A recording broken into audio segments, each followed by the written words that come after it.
오늘 리뷰할 책은 유발 하라리의 호모데우스입니다.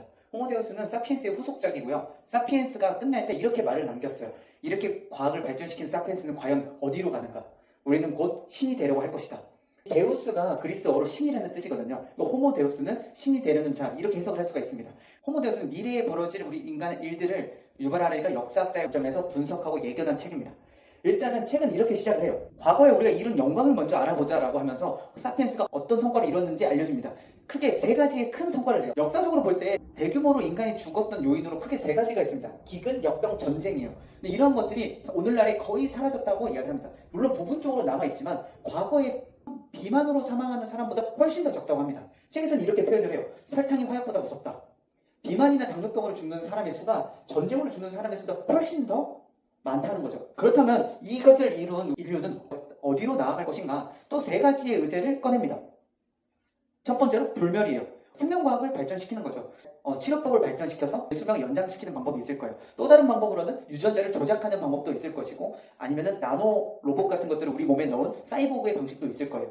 가장 충격적인 방법은 우리의 신경계를 완전히 구현한 새로운 가상현실을 만들어서 거기에 우리가 영원히 사는 것처럼 느끼도록, 마치 영화 속 매트릭스처럼 그런 식으로 우리가 불멸로 다가갈 수도 있다라고 이 책은 이야기를 합니다. 두 번째 의제는 이겁니다. 행복이에요. 인류의 지구에서는 무엇일까라고 생각하면 아리스토텔레스도 그랬지만 행복입니다. 우리는 결국 행복하려고 돈도 벌고 행복하려고 관계를 만들고 그런 것이죠. 이 행복에 다다르기 위해서 우리는 어떤 식으로 접근할 것이냐. 조금은 위험하지만 약물이나 아니면 뇌파를 이용할 수 있다고 이야기해요. 행복이라는 것을 먼저 정의를 내려야 되는데, 이 행복이 과연 심리적인 것이냐, 우리 인간에게서 알 수 없는 이유로 발생하는 것이냐, 그런 식으로 접근하지 않아요. 유발 하라리는 행복 또한 생화학적 어떤 알고리즘이다. 우리가 어떤 호르몬을 주입하면 그 호르몬에 맞는 결과물이 우리 몸에서 벌어지듯이 행복을 자극하는 약물 또는 호르몬을 먹으면 우리가 계속해서 행복을 느낄 것이다. 그리고 어떠한 뇌파를 주입해서 우리 뇌에 신호를 주면 우리가 행복하다고 느낄 수 있다는 거죠. 실제로 그런 연구가 벌어지고 있다는 것을 이 책에서는 소개를 합니다. 세 번째는 신성입니다. 신이 되려고 할 것이다. 유전자 조작을 통해서 사피엔스를 능가하는 새로운 신인류를 만들 것이다 라고 이야기를 해요. 지금도 유전자를 일부 조작할 수 있는 기술을 가지고 있어요. 하지만 여기서 말하는 유전자 조작은 병을 치료하는 그런 목적이 아니라 능력을 향상시키는 일종의 인간 개조 수준의 유전자 조작을 말해요. 물론 처음에는 그런 것들이 윤리적으로 도입이 되지 않을 수 있어요. 원래 오늘날의 사치품이 내일의 생필품이 되는 법이다.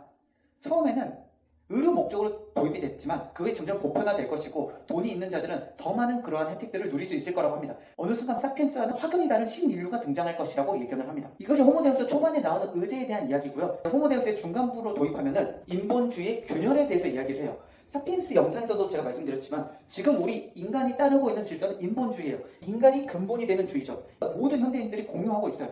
물론 지금 몇몇 국가에서는 신본주의의 질서를 따르고 있지만 아무튼 지금 지배적인 사상은 인본주의라는 거죠. 인본주의가 존재하기 위해서는 몇 가지 가정이 있는데, 첫 번째는 자아의 존재를 인정을 해야 돼요. 우리 안에는 순수하게 진짜 나라고 부를 만한 자아라는 것이 존재한다라는 것을 가정을 해야 됩니다. 그리고 두 번째는 감정의 존재를 우리가 인정을 해야 돼요. 그런데 최근 뇌과학의 연구를 보면은 이 자아와 감정을 부정하는 그러한 연구 결과들이 나오기 시작했어요. 뇌과학적으로 우리 안에는 여러 명의 자아가 있다는 거예요. 이야기하는 자아가 있고 경험하는 자아가 있다고 합니다. 우리는 경험과 이야기가 동일하다고 생각하지만 실험해봤더니 그렇지 않더라는 거예요. 경험한 것과 다르게 이야기하는 자아가 있고, 그 다음에 경험하지 않은 것을 이야기하기도 한대요. 분명히 내 안에 있는 뇌의 일부분들인데 그것이 통합적으로 존재하는 것이 아니라 마치 다른 자아처럼 움직인다는 거죠. 만약에 그 연구 결과가 사실이라면 자아가 존재한다는 인본주의의 가정은 흔들리게 됩니다. 또한 감정도 그런데요. 우리는 감정의 심리적인 요인, 그런 것이라고 생각했는데 생화학적 알고리즘으로 해석하려는 시도가 더 많아요. 어떤 약물을 주입하면 이러한 감정을 우리가 유발할 수 있다는 거죠. 이 감정조차 위치가 흔들리고 있다는 겁니다. 인본주의에 대해서 조금 더 이야기를 해보면, 인본주의는 크게 세 가지로 역사적으로 등장을 했습니다. 지금 가장 지배적인 인본주의는 자유주의 인본주의예요. 미국으로 대표되는 나라들이 근간으로 미국이나 서유럽이 따르고 있는 질서인데, 자유주의는 개인의 자유를 굉장히 중요시해요. 개인의 판단, 개인의 행복, 개인의 감정, 이런 것들을 중요시하는 인본주의입니다. 두 번째는 공산주의 인본주의예요. 공산주의는 주로 중국이나 러시아에서 따르고 있는 질서죠. 공산주의는 왜 등장을 했냐면, 자유주의는 개인의 감정을 중요시하다 보니까 만약에 개인과 개인이 감정을 충돌했을 때 누구의 편을 들어야 되냐, 이런 갈등이 무조건 일어날 수밖에 없다라고 이야기하는 거예요. 그러니까 이 공산주의는 개인이 아니라 사회, 이 집단의 행복, 집단의 감정이 중요하다. 집단도 인간이기 때문에 공산주의도 하나의 인본주의입니다. 세 번째는 진화론적 인본주의예요. 이것을 따랐던 대표적인 정당이 나치입니다. 나치는 인간의 우열을 중요시해요. 그러니까 우리의 민족, 우리 인종이 조금 더 우월하다. 우리도 인간이기 때문에 이것도 인본주의 하나의 갈래입니다. 이런 식으로 이 세 가지의 인본주의가 첨예하게 갈등을 했었는데요. 결과적으로 보면 지금 자유주의, 인본주의가 가장 지배적인 정서를 가지고 있어요. 하지만 이런 인본주의 또한 지금 위기를 겪고 있다고 계속 이야기를 하고 있는 겁니다. 이 책의 마지막은 이 인본주의가 균열이 일어났을 때 이 인본주의 다음으로 우리 인간이 따를 질서는 무엇인가 이야기를 하는데 새로운 종교가 발흥할 것이다 라고 이 책은 얘기를 합니다. 그 종교 이름을 데이터교라고 불러요. 이 데이터교에서는 데이터가 가장 중요한 거예요. 이 데이터의 수와 데이터의 자유로운 흐름이 가장 중요하다고 생각하는 새로운 질서입니다. 이 데이터교를 이해하기 위해서는 우리가 AI의 메커니즘을 조금 살펴봐야 되는데 AI는 이런 식으로 구동을 해요.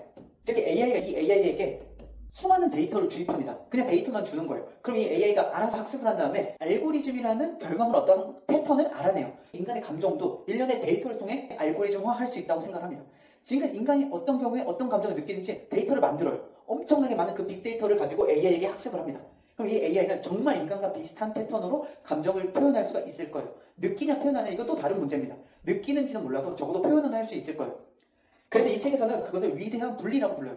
의식과 지능은 다르다. 인공지능은 의식은 없지만 지능을 가질 수 있다는 거죠. 얘에게 감정의 데이터를 다 학습시켜요. 그리고 인간의 행동 양식에 대한 데이터를 학습을 시켜요. 사고 방식에 대한 데이터를 학습을 시켜요. 그 결과 분명히 어떠한 패턴을 발견을 할 겁니다. 이 패턴은요, 절대 인간처럼 의식을 갖고 있지는 않지만 의식을 가졌다고 오해할 만큼 인간과 정말 비슷하게 행동을 할 수가 있을 거예요. 인본주의의 토대가 됐던 자아와 감정이 충분히 데이터나 AI로 구현할 수가 있다는 거죠. 그때도 과연 우리가 인본주의의 질서를 따르게 될까라고 작가는 의문을 던집니다. 이런 식으로 데이터교가 번졌을 때 우리가 또 다른 위험이 있는데 바로 결정권을 AI에게 넘겨준다는 거예요. 인간이 처리할 수 있는 데이터는 뇌의 한계를 뛰어넘을 수가 없어요. 지금도 증시 같은 경우는 인간이 매매하기보다는 알고리즘에게 거의 다 양도를 한 상태예요. 사회 전반에 일어난 모든 데이터를 인간은 분석을 할 수 없지만 AI는 할 수 있을 거예요. 그래서 AI에게 분석을 맡기고 그 결과물이 나온 것을 인간이 그대로 수용한다면 이제부터는 의사결정권을 인간이 갖고 있는 것이 아니라 AI에게 넘겨준 꼴이 되는 거죠. 그런 식으로 AI가 야금야금 인간의 결정권을 가져올 것이다.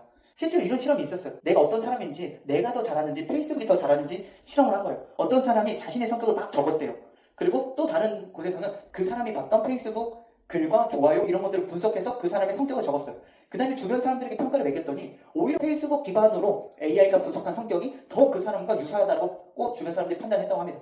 이런 식으로 우리는 분명히 인간의 성격이나 이런 것들도 데이터를 통해서 분석할 수 있다라는 이 작가의 말이 일리가 있는 거죠. 정리를 하면 우리가 지금 따르고 있는 이 인본주의의 질서를 교란시키고 데이터교라는 새로운 질서를 창립할 수 있다. 지금 그 결정적인 기로에 우리 현대인이 서 있고 우리가 어떤 이야기를 따르냐에 따라서 미래가 결정될 수 있기에 AI가 가져올 그런 미래에 대해서 충분히 이해를 하고 우리가 어떤 이야기를 따를지 고심해 봐야 된다고 이야기를 하면 이 책은 끝이 납니다. 지금 설명한 이 구조를 머릿속에 놓고 책을 읽는다면 훨씬 더 책이 술술 읽힐 거예요. 꼭 책을 읽어보시기 바랍니다.